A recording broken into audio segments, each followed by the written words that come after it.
Часто многие жалуются на бессонницу и считают, что лучший способ избавиться от нее — это выпить какую-то волшебную таблетку. Но на самом деле мало кто придерживается даже вот самой обычной гигиены сна. Поэтому я дам некоторые советы. Если перед сном вы боитесь, что будете долго засыпать, скорее всего, так и будет. Поэтому первым делом не заставляйте себя спать, ложитесь, будь что будет. Перед сном можно принять теплую ванну. Она поможет вам расслабиться, успокоиться.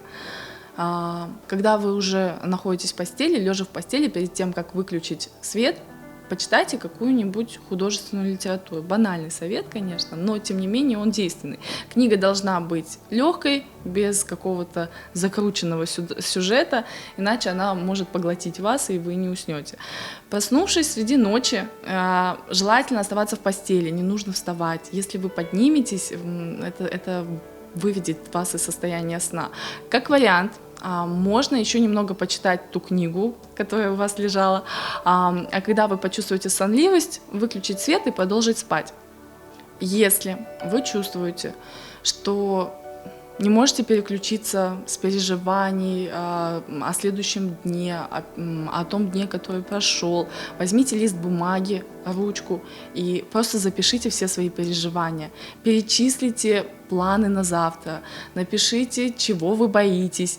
В случае, если не удастся заснуть, пишите столько, пока вот это занятие вас не утомит. Пишите все подряд.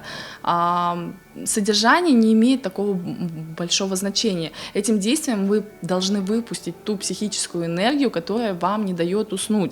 Одной из причин, почему человек не может уснуть, является то, что мозг думает, что ваши опасения являются по-настоящему важными, что некогда спать, нужно решать, анализировать, надо их как-то крутить снова и снова у себя в голове. Он включается в работу и не дает телу расслабиться и отойти ко сну. Поэтому, записывая все эти переживания, вы даете сигнал мозгу, что нет, вы не забудете о них завтра, а сегодня вот вам нужно поспать и отдохнуть.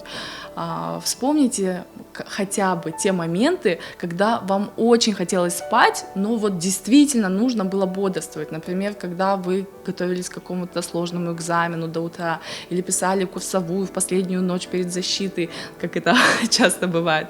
Вспомните эти ощущения в теле, эту тяжесть век, что вам нельзя было сомкнуть глаз даже на минутку, и как вы действительно боролись со сном, который был. Постарайтесь все это снова на себе прочувствовать как можно более отчетливо. А теперь подумайте, как это замечательно, что вы сейчас находитесь в своей постели. Вам не надо заставлять себя быть на ногах, не надо бороться с этим сном. Прямо сейчас можно укрыться одеялом, заснуть. И как бы много вы тогда отдали, чтобы иметь такую возможность.